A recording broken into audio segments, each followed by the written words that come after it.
मैं cat crack करना चाहती थी, but I ended up with 68 percentile. और ऑनेस्टली जब रिजल्ट आया ना तो मुझे शौक स्कोर का नहीं लगा था, शौक इस बात का लगा कि मैंने इतनी मेहनत की फिर भी ऐसा रिजल्ट कैसे आ सकता है, क्यों आया ऐसा। सबसे कंफ्यूजिंग पार्ट मेरे लिए ये था, मुझे समझ ही नहीं आ रहा था कि आखिर मैंने गलती कहाँ पे की। But the interesting part is जब मैंने इन मिस्टेक्स पे काम किया थोड़ा काम माइंडसेट से, then in my second attempt I ended up scoring 97.48 percentile and I converted calls like IIM Kozhikode, IIM Mumbai, MDI Gurgaon, all the new IIMs and all the baby IIMs. So hello everyone, hope you all are doing well and keeping yourself healthy.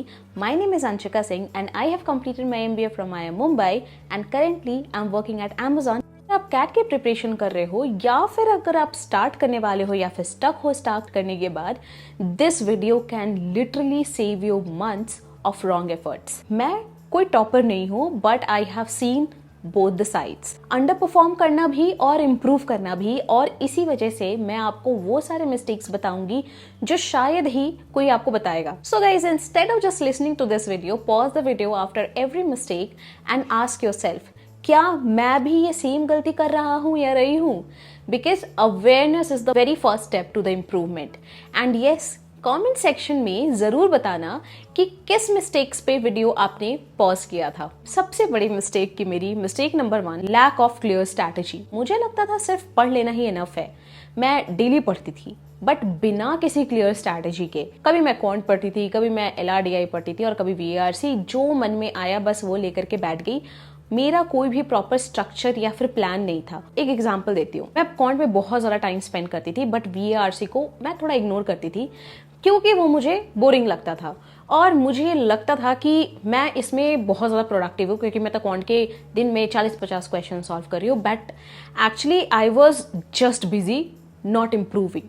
Problem ये है कि cat में आपको तीनों section को balance करना बहुत ज़्यादा इंपॉर्टेंट होता है, क्योंकि एग्जाम में कौन सा सेक्शन टफ आएगा या कौन सा सेक्शन इजी आएगा आप वो प्रेडिक्ट ही नहीं कर सकते हो। इसीलिए तीनों सेक्शन में इक्वल बैलेंस बनाना बहुत ज़्यादा इंपॉर्टेंट है।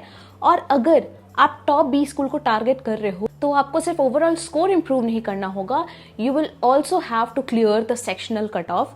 इसीलिए किसी एक सेक्शन को इग्नोर करना बहुत ज्यादा रिस्की हो जाता है। So the best way to tackle this is कि आप डेली तीनों सेक्शन को टच करो, मतलब दिन का मिनिमम 1 घंटा तीनों सेक्शन को तो देना ही देना है। को आप नेगोशिएट किसी भी तरीके से नहीं कर सकते हो। अब बात करते हैं मिस्टेक नंबर 2 की। Another mistake I made was ignoring my weak areas. मुझे क्लियरली पता था कि क्वांट के कुछ topic, for example permutation and combination, geometry मेरी स्ट्रेंथ नहीं है, but instead of working on them I started avoiding them.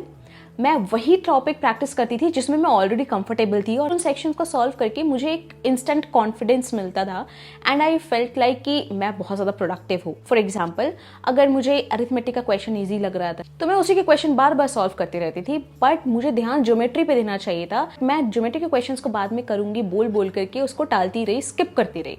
Problem ये हुई कि मॉक्स में जब भी ज्योमेट्री के क्वेश्चंस आते थे मैं उन्हें अटेम्प्ट ही नहीं कर पाती थी या फिर मेरा बहुत ज़्यादा टाइम वेस्ट हो जाता था। मैंने अपने मार्क्स खुद ही लिमिट कर लिए इन सारी चीज़ों की वजह से। So one thing I learned is your strength gives you confidence but your weaknesses actually decide your percentile. अब बात करते हैं mistake number 3, following to many resources. And I know आप भी बहुत सारे रिसोर्सेज फॉलो कर रहे होगे, बहुत सारे स्टूडेंट्स करते हैं। स्टार्टिंग में मुझे ऐसा लगता था कि मैं जितने ज़्यादा बुक्स पढ़ूंगी या फिर जितने ज़्यादा वीडियोस देखूंगी या फिर जितनी मटेरियल मैं अपने पास इकट्ठा करूंगी मेरी प्रिपरेशन उतनी अच्छी होगी क्योंकि मेरे पास सारे रिसोर्सेज का एक्सेस है। बट प्रॉब्लम ये थी कि मैं किसी भी एक चीज़ को प्रॉपरली फॉलो नहीं कर रही थी। हर 2-3 दिन में मेरे रिसोर्स चेंज हो जाते थे। कभी नया स्ट्रैटेजी ट्राई कर रही हूँ, कभी किसी और टॉपर का मेथड फॉलो कर रही हूँ, तो कभी कुछ कर रही हूँ। और इन्हीं सब के वजह से मेरी किसी भी टॉपिक में डेप्थ बिल्ड ही नहीं हो पाई। एक टॉपिक में मैंने 2-3 सोर्सेज से पढ़ने की कोशिश करी थी बट एंड में कंफ्यूजन मेरा और ज़्यादा बढ़ जाता था कि मैं कौन सा अप्रोच लगाऊँ इस क्वेश्चन में, मैं किस तरीके से सॉल्व करूँ। Actual I was overwhelming myself. CAT preparation में क्वांटिटी ऑफ रिसोर्सेज मैटर नहीं करता, consistency with limited resources matter करता है। इसीलिए बेस्ट अप्रोच ये है कि आप 1-2 रिलायबल रिसोर्सेज को पिक करो, उन्हें प्रॉपरली फॉलो करो। Now mistake number 4, that was poor mock analysis. इस स्टार्टिंग में तो मैं मॉक देना ही अवॉइड करती थी, बिकॉज मुझे ऐसा लगता था, एंड आई थिंक बहुत सारे स्टूडेंट्स को लगता है कि मेरा भी सिलेबस कंप्लीट नहीं हुआ है, तो मैं अभी मॉक क्यों दूं, जब सिलेबस कंप्लीट हो जाएगा फिर मैं मॉक दूंगी। इसके पीछे का हिडन रीजन ये था कि मुझे एक्चुअली डर लगता था कि अगर मेरे कम स्कोर आ जाएंगे तो मेरा कॉन्फिडेंस डाउन हो जाएगा। That is why I kept on delaying it. जब मैंने मॉक देना स्टार्ट किया उसे बहुत ज्यादा सीरियसली एनालाइज नहीं किया, मैं बस स्कोर देखती थी, अगर अच्छा आया तो खुश हो गई, अगर थोड़ा बुरा आया तो इग्नोर करके मैं मूव ऑन कर जाती थी। बट मैं ये नहीं देखती थी कि मैं कौन से क्वेश्चन में गलत हुई हूँ, कौन से क्वेश्चन में मैंने कितना टाइम वेस्ट किया है, किस रीजन की वजह से वो मेरा क्वेश्चन गलत हुआ है, मैंने ये कभी देखा ही नहीं।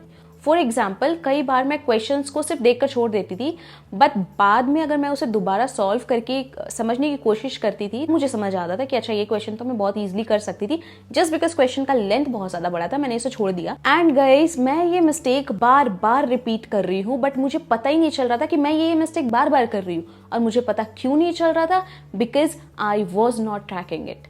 मॉक को देने के बाद उसको एनालाइज करना ही सबसे बड़ा काम है। आपकी रियल इंप्रूवमेंट उसके एनालिसिस से आती है। हर मॉक के बाद आप प्रॉपर टाइम दो, अपनी मिस्टेक्स को नोट डाउन करो, उन क्वेश्चंस को दोबारा सॉल्व करो और समझने की कोशिश करो कि आखिर गलती हो कहाँ रही है।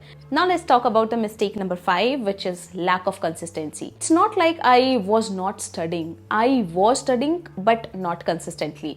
कभी मैं 5-6 आवर्स लगातार पढ़ रही हूँ, जब भी मैं बहुत ज्यादा मोटिवेटेड फील कर रही हूँ, एंड फिर नेक्स्ट 2 दिन बिल्कुल भी नहीं पढ़ रही हूँ। जब भी एक दिन मिस हो जाता था, instead of getting back the next day, मैं ये सोचती थी कि अब मंडे से मैं प्रॉपर्ली अपनी प्रिपरेशन स्टार्ट करूंगी, या फिर मैं नेक्स्ट वीक से बहुत ज्यादा सीरियस हो जाऊंगी, या फिर नेक्स्ट मंथ से बहुत ही ज्यादा सीरियस हो जाऊंगी क्योंकि कम टाइम बचेगा। और इसी वजह से मेरी प्रिपरेशन में बार बार ब्रेक लग जाता था। और ये मोस्टली उन लोगों के साथ होता है जो वर्किंग प्रोफेशनल होते हैं। मैं उस टाइम पे वर्किंग प्रोफेशनल थी, तो मेरे साथ ये बहुत ज्यादा होता था। रेगुलर नहीं हो तो आपका एक मोमेंटम बिल्ड ही नहीं होगा, आपकी कॉन्सेप्ट में क्लैरिटी ही नहीं आएगी, कोई भी कॉन्सेप्ट को आप रिटेन नहीं कर पाओगे प्रॉपर्ली। और एक बात जो बड़ों ने कहा है, जो कि सच भी है, कि अगर आप एक दिन किसी भी चीज को छोड़ते हो तो आप 5 दिन पीछे चले जाते हो। सो गाइज, आई नो ये बहुत कॉमन मिस्टेक्स है, एंड मैं भी उनमें से एक थी। मोस्ट ऑफ द स्टूडेंट्स ऐसे ही होते, दे wait for motivation instead of building discipline. So the best way to tackle this is to follow a simple and realistic routine. ऐसा बहुत हाई फाई रूटीन नहीं बना लेना है आपको, और हर दिन थोड़ा थोड़ा पढ़ना है, even if it is just for 2-3 hours. Small consistent effort over time makes a bigger difference than random burst of studying. बात करते हैं मिस्टेक नंबर 6 की, जो कि आप एक्सपीरियंस करने वाले हो आने वाले कुछ महीनों में।